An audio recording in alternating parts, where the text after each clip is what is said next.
I'm back today to talk about Right Place, Wrong Person, track 7, Heaven, which I just realized rhymes with 7. This song, I'm not gonna lie, really intimidated me the first time I heard the lyrics and the first probably 20, 25 listens. It's a great song. It's easy to listen to, but something about it, I could really feel like I wasn't getting it. And I'm still not sure I'm getting it, but I've made my best attempt after probably 100 listens of this song. So this is a really interesting kind of dreamlike atmosphere song. I'd heard this style of music before, but I didn't actually know what it was called. It's called shoegaze, which he talked about in the Mini Moni, and I looked it up. The reason it's called that is because there's a lot of pedal usage in controlling the guitars, and so they'd be staring at their shoes, operating the pedals, so it's called shoegaze. I thought that was a fun fact. The whole album in general, but this song too, it takes me back to when I was, an indie music girl in the early 2000s. But these sounds have come from way before that. There's a lot of this that reminds me of like the Beatles as well, and I'm sure other bands of that era. He also mentioned in Mini Moni that the album is intended to take you on a journey. It goes up and down and up and down. Whereas a lot of times it feels like other albums, they take, a clearer arc. There's just one arc with the emotions. This one is just going all over the place. So of course we're coming off the song Groin, which is a massive FU to basically everybody. It definitely feels more outwardly pushed. This song again feels more personal, and I'm going to say again, I'm going to talk about it as if it's kind of a breakup song, but they have done before, and this could be a metaphor. He could be breaking up with himself, parts of his identity, personal relationships that aren't romantic, etc., etc. I'm not intending to cause speculation about his private life. I'm just saying what it sounds like to me. So the first verse of this song, my first, 20 listens or so, it reminded me of, have you guys ever read Wuthering Heights or seen a film version of it? The part where Catherine's died and Heathcliff is just losing it and saying basically like, please come haunt me. If the only way I can have you is that you haunt me, please don't leave me alone. And that's kind of what it reminded me of. But then that doesn't make sense with the rest of the song. And I was trying to figure out if the song was showing kind of a progression. And I think maybe it is. Overall, what I'm getting from this song is that something that he thought was heaven, which was a person or a state of mind or a group of people, I'm not sure, but what he thought was heaven, it feels like somebody or some group of people or something told him like he couldn't be happy without them. And he's saying like, no, you weren't my heaven. I'm here, I'm happy by myself. That's what the song feels like. There are references to backstabbing. It says, go grab your knife and watch me collapse. So there's this idea that there was what he thought was heaven, and now he's by himself and he's realizing that that's all he needs.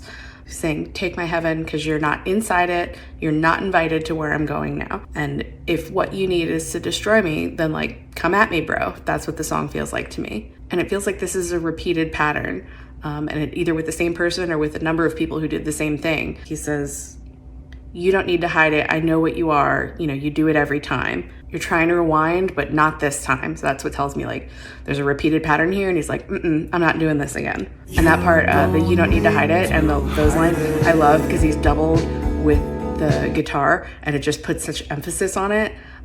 Anyway, in the you don't need to hide it verse, there's something that I heard that is not in the official lyrics book. It sounds like there's a background voice that says high, higher, which sounds like a callback to the song Nuts, where I said it felt like a betrayal or somebody who betrayed him and is saying, I know you're afraid of heights, but let's go higher. So this feels like it's related to that. Then probably my favorite part of this song, the I'm feeling so good here with me. It's very stripped back in the vocals. It sounds like his voice, and I love hearing it. I mean, it just says, I'm feeling so full. And he talked about that again, either in Mini Moni or on some lives, I can't remember, but how part of this process was learning how to be okay with himself, which is something hugely important that everyone needs to do, and not everybody does do.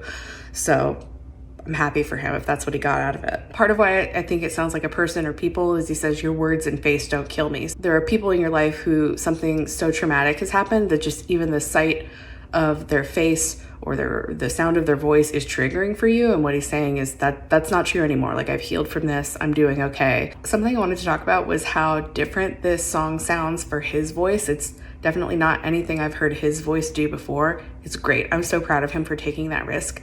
I don't know exactly how this song came about, if one of the songwriters from the camp brought it to him or if he came in saying, I want to do a shoegaze song. But I'm proud of him for taking that risk, just like I was. I made a video about the August E version of Life Goes On, I don't know, a month or so ago. There's not a bit of rap in this song, and he went for some really high notes for his range. And I think of all of the rap line in BTS, he's probably least comfortable with just straight singing. So once again, very proud. I think it sounds great. I hope we hear more of it because it's really cool. By the end of the song, it's kind of giving a feeling of like, F you, I don't need you to be happy. If heaven has you, I don't want it. I'll go find my own heaven. The overall sound of the song is just kind of, again, floaty, dreamlike. I can't tell if it's a good floaty or a bad floaty, if that makes sense. Like, are you just sort of, you know, in a really bad way, mentally and emotionally, you're just kind of floating through life, going through the motions? Is it that, or is it like, I'm doing great, I don't need you? It doesn't sound like great to me. It sounds like I'm doing okay, I'm happy with myself, but it doesn't sound good. I don't think we hear the good sound for another 2 songs. One thing I wish that he'll talk about someday, or we get some kind of content around, is the overall structure of the album. He mentioned that there was a song camp to make this album, and I'm just so curious. Like, you know, the first, I don't know how many listens, I got locked into the idea that it was chronological, and it's probably not, but I'm trying to figure out how it's organized because it does really go up and down. Maybe it is chronological. He said he went through a time where like stuff was happening every day.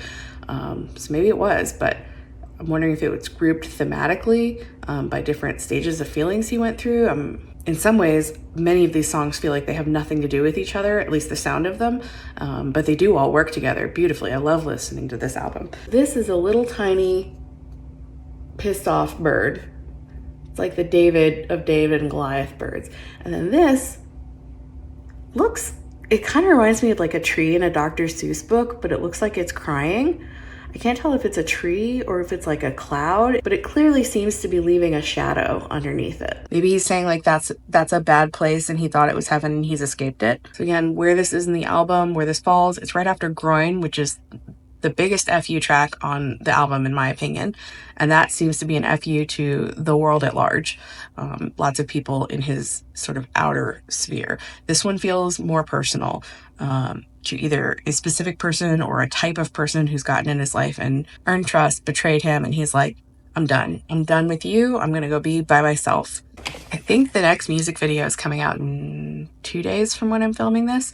And so far, my best guesses are that the last music video is either going to be Heaven or Around the World in a Day. I'm hoping for Around the World in a Day because that's like my second favorite song on the album. I'm really curious what you guys think about this one. Like I said, I was really intimidated by it at first, but I have spent an inordinate amount of time listening to this song and trying to figure it out. I also want to talk about just me looking for deeper meaning in these lyrics.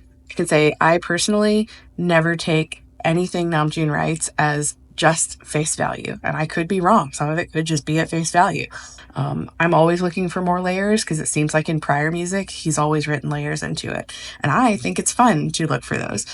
For people who don't find that fun, that's fine. Just listen to the song and enjoy it, or don't enjoy it. I had a few comments around that, so I did want to address it.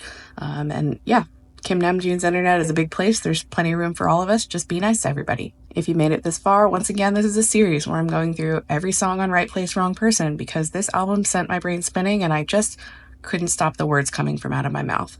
So this is track 7 of 11. I'm trying to post one a day. I did have to take a little break because I went out of town to visit my family for a few days.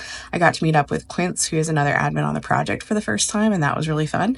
Yeah, so anyway, I just got back in town. Please bear with me if the videos take a little bit longer. Next up, we have Lost, which was the second music video from the album. Absolutely fantastic. I'm so looking forward to talking about this. See you next time.